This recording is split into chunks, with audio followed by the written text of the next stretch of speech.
Apa pertanyaannya? Pertanyaannya, saya ingin bertanya tentang pengertian hukuman mati dan seumur hidup. Hukuman mati dan seumur hidup. Sama perbedaan.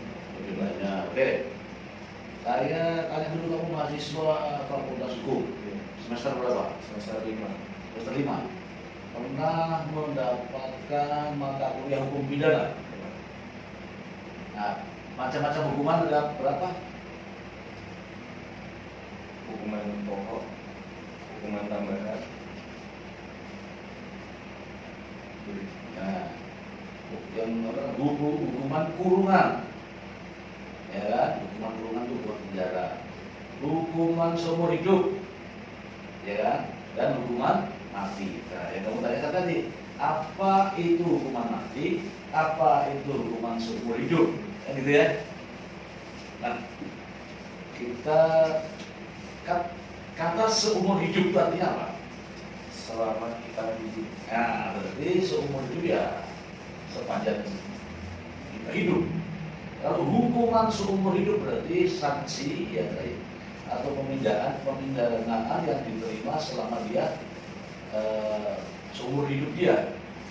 Artinya adalah dia seumur hidup ya, sampai mati berada di dalam tahanan.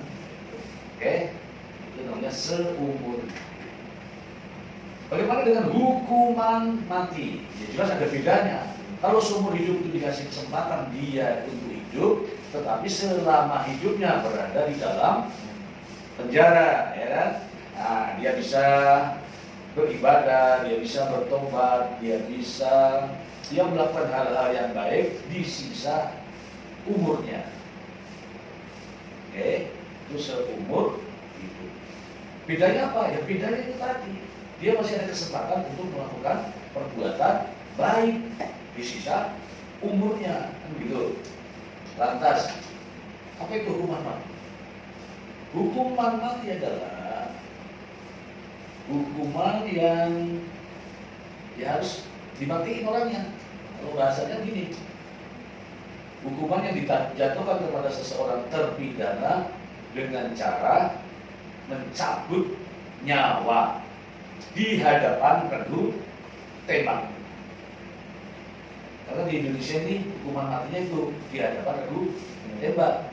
Tidak ada hukuman mati yang digantung, belum ada. Tidak ada yang hukuman mati yang diracun, belum ada. Di Indonesia hukuman mati ya.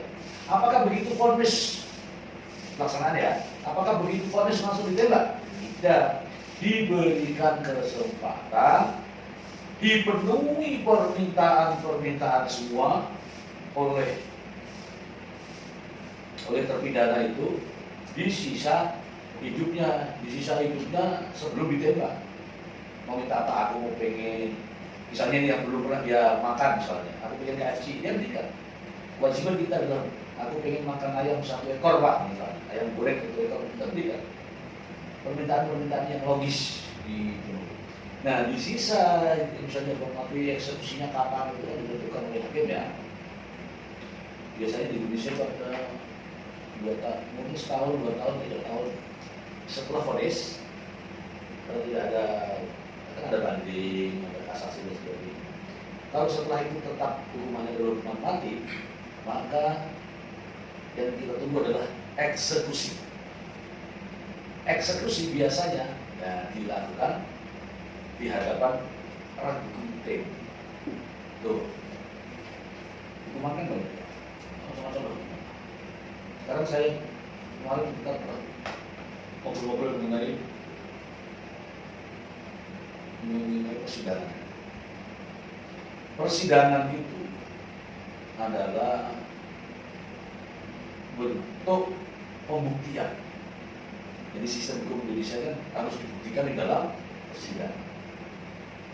Ketika sidang itu diberikan kesempatan untuk jaksa melakukan dakwaan, saksi-saksi dihadirkan untuk pembuktian, tersangka atau terdakwa untuk mengelak, ya kan? Kemudian tugas daripada pengacara untuk membela.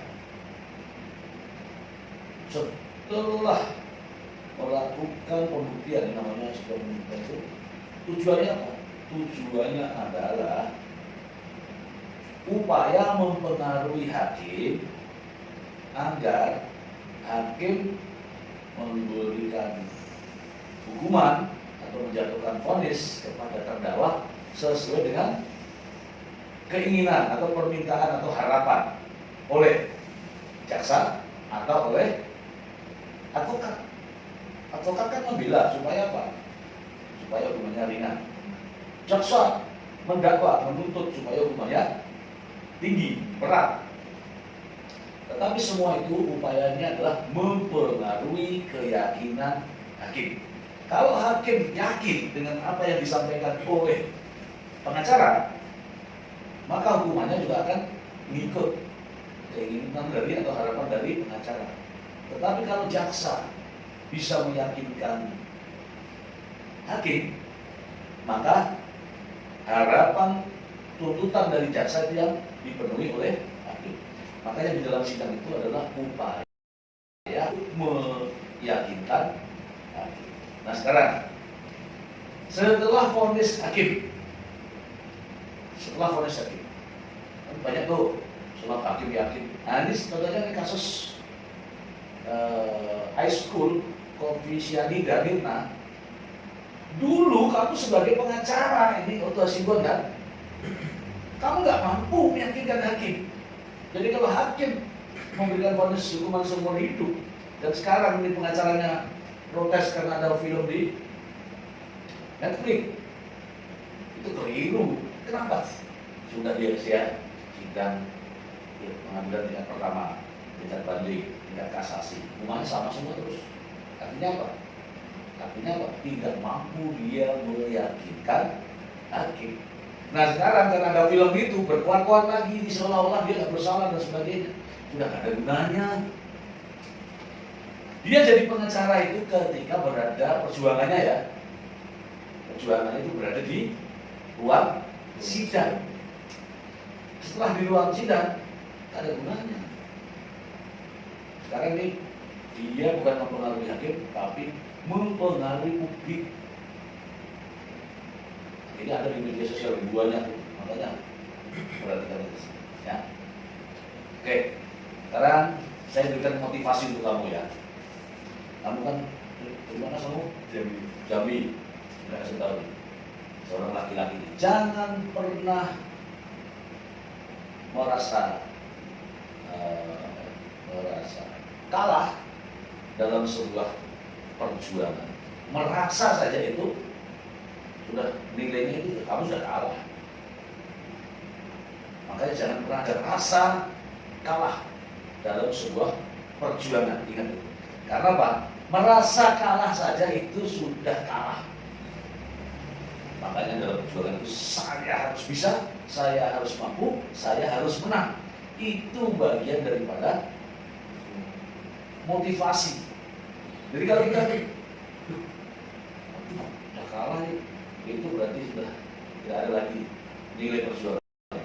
Maka apapun yang terjadi, pedoman ini dipakai. Jadi, setiap perjuangan jangan pernah mengatakan bahwa aduh kalah. Itu sudah melemahkan diri kita. Oke, ada lagi pertanyaan? Kan banyak asumsi yang bilang kalau seumur hidup itu misalnya dia umurnya 20 tahun, jadi dia di penjara itu sekitar 20 tahun juga. Bukan. Nah, kalau umurnya 63 tahun?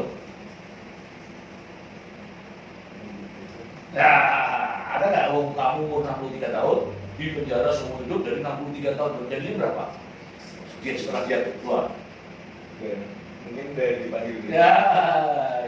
Jadi seumur hidup itu bukan seumur hidupnya, usia bukan. Jadi keberadaannya dia itu berada di penjara itu sampai kapan?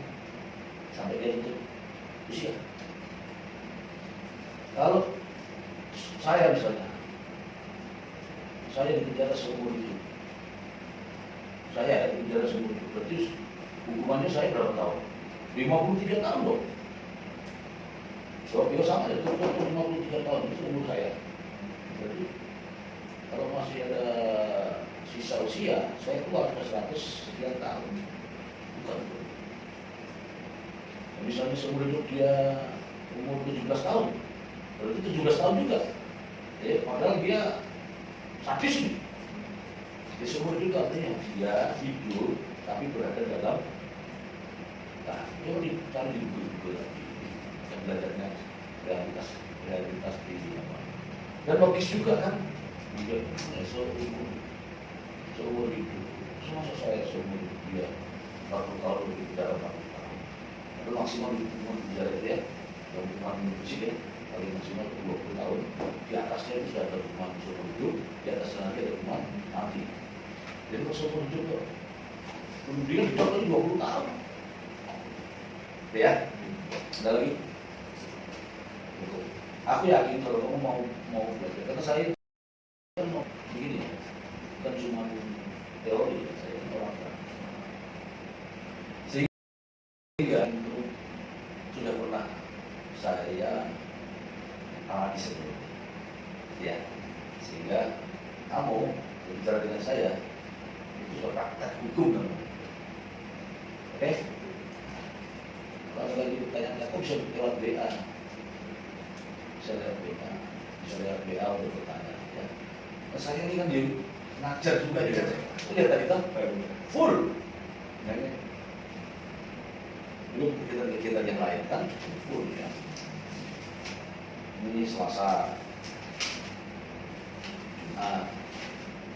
Rabu, Kamis, Selasa lagi, di Senin, ya. Apa ini? Ini kamu juga semester ini juga orang dapat nih. Perbandingan hukum perdata, perbandingan hukum pidana, apalagi ya, terus peradilan di Indonesia, ya kan? Terus hukum pidana, ya ada hukum pidana semester 3 hukum pidana, kamu sudah dapat. Dan saya tertawa dengan anak-anak, kalau semester begitu belum tahu ya, begitu apa itu hukum pidana, kelihatan anak-anak di situ tuh semangatnya. Kalau kelihatan dia semangatnya luar biasa pada saat di semester awal, pasti dia juang untuk menjadi orang hukum. Tapi kalau asal-asalan, ya kita sudah bisa lamanya. Karena saya mendidik orang kan dari aktivitas. Oke, gitu kan? Ada lagi? Mungkin sesuai surat magang saya kemarin Pak, terakhir tanggal 3 Oktober kemarin, kebetulan Bapak mengajar, jadi saya gantikan hari ini. Saya berterima kasih karena Bapak sudah meluangkan waktu buat magang saya, sudah memberikan pengetahuan yang lebih buat saya. Mungkin banyak kekurangan yang saya lakukan, saya meminta maaf. Mungkin sekian Pak. Ya, jadi mohon maaf juga saya ya, karena ketika magang, ketika saya berhadapan dengan klien itu waktunya malam hari, ketika siang hari saya aktivitas. Pada saat menghadapi klien kamu tidak ada, ya kan? Kamu tidak ada. Bahkan ada klien yang rombongan. Ini mungkin malam ini mungkin ada 23 orang tua tersangka itu bisa hadir di 23, bayangin. Tapi yang begitu ternyata waktunya yang ini ya. Namun demikian ya, apa yang saya berikan itu sebagai salah satunya untuk memotivasi kamu ya, agar menjadi seorang yang nantinya atau kelak itu menyandang sarjana hukum dengan berkualitas ya, dan bermanfaat orang banyak. Gitu ya, oke? Nanti surat keterangannya nanti ada di sana saya ya. Gitu ya. Terima kasih. Waalaikumsalam warahmatullahi wabarakatuh.